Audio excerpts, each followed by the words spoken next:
I'm sure you've heard the news. The future is here, and it's electrifying. On this channel we dive deep into the world of electronics repair and reviews, making tech accessible and exciting for everyone.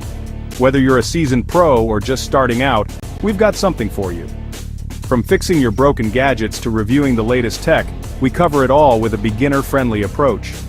Imagine fixing that old smartphone yourself, or knowing which gadget is worth your hard-earned money. Join our growing community of tech lovers where learning and fun go hand in hand. With easy-to-follow tutorials, in-depth reviews, and a splash of humor, you'll be empowered to tackle electronics like a pro. So, hit that subscribe button and turn on notifications, because you won't want to miss our upcoming videos. Let's explore, repair, and reimagine the world of electronics together. Welcome to Electrotechnics, your go-to for electronics. Join our growing community of tech lovers where learning and fun go hand in hand. Ever stared up at a cable car gliding over a mountain and wondered, how does that thing even work? I mean, it's basically a glass box hanging from a wire hundreds of feet in the air. Today, I'm going to pull back the curtain on cable cars, how they're made, how they work, and why they're way cooler than you might think. Let's start with what a cable car actually is. At its most basic, picture a sturdy cabin, usually made out of lightweight aluminum and toughened glass. This isn't just for the awesome views. The materials make it strong enough to handle wild winds, but light enough so the motors don't have to do all the heavy lifting. Now the real magic happens up top. That thick steel cable you see? That's actually called the haul rope. It's made by twisting hundreds of tiny steel wires together until it's strong enough to lift a small car. Seriously, the haul rope is pulled by massive motors, usually hidden away in a station at one end of the line.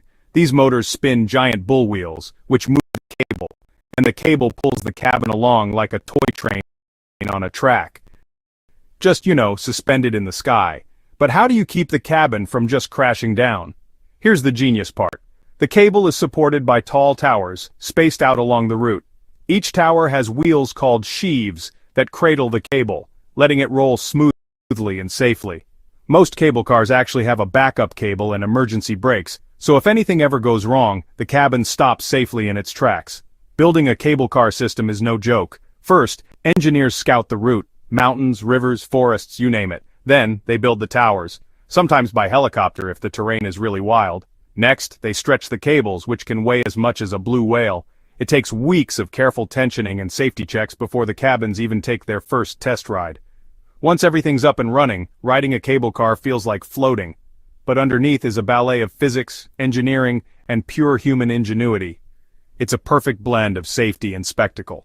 And next time you hop on a cable car, you'll know you're not just going for a ride, you're gliding on one of the coolest feats of engineering out there.